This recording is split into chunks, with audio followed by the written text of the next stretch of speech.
The thing about surprises is that you either love them or you absolutely loathe them. For some people, a good surprise is the best thing in the world. For others, however, they're essentially guaranteed to induce a panic attack. An Englishman named Clegg McGettrick knew a thing or two about surprises. He was recently cleaning a local garden with his friend when he stumbled upon something he didn't expect. When they took a closer look and realized these things weren't what they seemed. Craig McGettrick of Liverpool, England, was recently doing a good deed, picking up trash from a park near his home along with his friend Becky. The pair expected to come across some weird odds and ends, of course, but an old dirty mattress was certainly not one of them. Craig and Becky moved in for a closer look. Since they had no idea where the mattress came from or who had used it, they proceeded with caution. Why would anyone discard their mattress in such a bizarre place? Craig and Becky carefully lifted the mattress off the ground, only to find something lying underneath it. And that something was moving. The pair was in complete disbelief at what they'd found. There, beneath the old mattress, was a litter of 5 puppies. Craig and Becky grew concerned when they realized their mother was nowhere to be found. They decided they were the only ones who could help the abandoned baby animals. First, Craig and Becky decided to do something smart. They photographed the puppies so they could post their pictures on Facebook, just in case someone knew what had happened to them. Then they got to work on bringing them to safety. Craig and Becky rounded up the pups and carefully placed them into a single plastic box.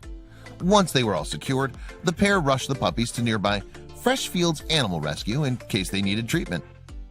In the meantime, Craig posted pictures of the dogs online, and the puppies' photographs began to spread around the internet. Soon a number of people were inquiring about them, and a few eagle-eyed web users had some interesting questions. A number of people realized that these weren't puppies at all, but possibly baby foxes. Craig and Becky reached out to Martin Hemington, the founder of the National Fox Welfare Society, to see if he could help confirm. Becky had sent a few photos asking if the babies in the photos were indeed fox cubs. Martin later wrote in a Facebook post, "So, were they actually baby foxes who'd simply been abandoned by their mother?" Martin had the answer. "We confirmed they certainly were." Becky advised us that they'd been taken to a rescue center in Liverpool mistaken as puppies, not fox cubs.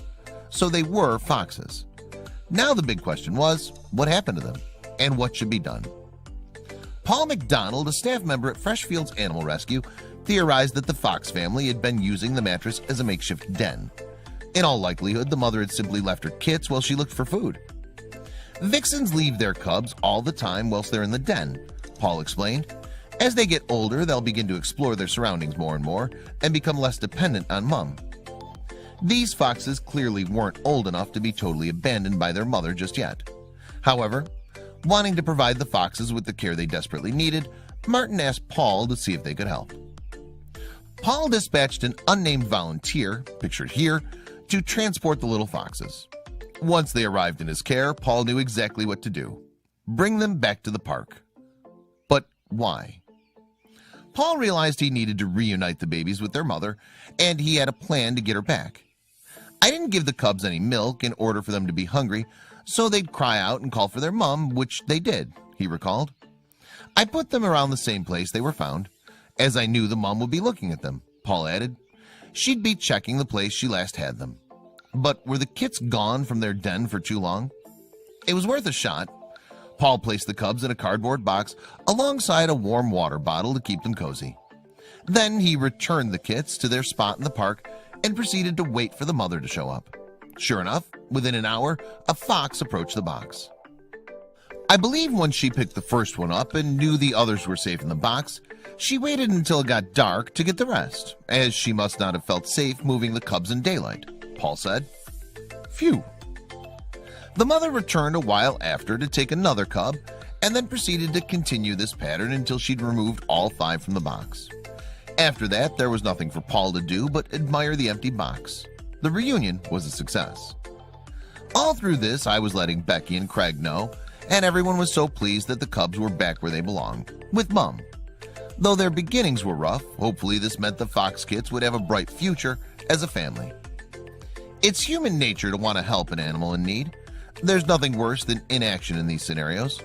That's exactly why when a Missouri man recently saw an animal that had been struck by a car on Christmas Eve, his instinct was to lend a helping hand.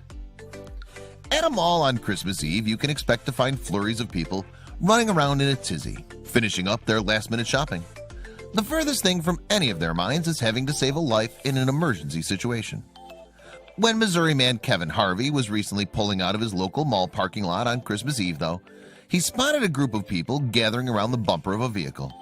His curiosity piqued, he angled his neck to get a closer look. And that's when he noticed something strange. Inside of the car grill was what appeared to be an animal, though he couldn't tell exactly what type it was. Feeling generous, as the holiday season after all, he prepared to lend a helping hand. So Kevin parked his car and prepared to offer whatever assistance he could. At first, Kevin thought that the animal was a strange-looking dog. As he got closer, however, he quickly realized that it was actually a coyote. The poor animal was wedged right inside the grill of the car, and it was clear that Kevin would have to act fast to save her life. Luckily, Kevin managed to free the suffering animal from the grill. Next, he cleaned the blood from her fur, which was still pouring out of her open wounds. That's when he decided to bring the coyote to a local animal hospital to get her further assistance. Kevin wrapped the poor coyote in his jacket and first brought her to a veterinarian.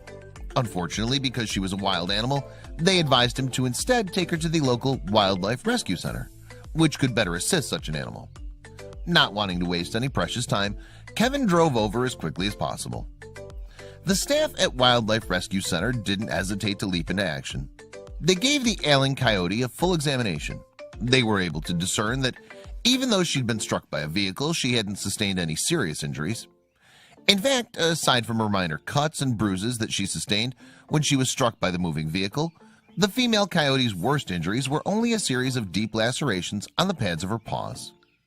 The sweet animal, who was later dubbed Miracle Coyote, spent a total of 31 days at the Wildlife Rescue Center, recovering from her various injuries. Then, after a month of recuperation, she received some amazing news. Not only had Miracle Coyote's wounds healed, but she was finally ready to be released back into the wild. This was a huge step, especially considering that she'd been struck and was facing death just a few short weeks prior. The staff at the Wildlife Rescue Center were more than elated by this wonderful news. Not only was Miracle Coyote going to be released back into the wild, but they were honored to be the ones to help her do it.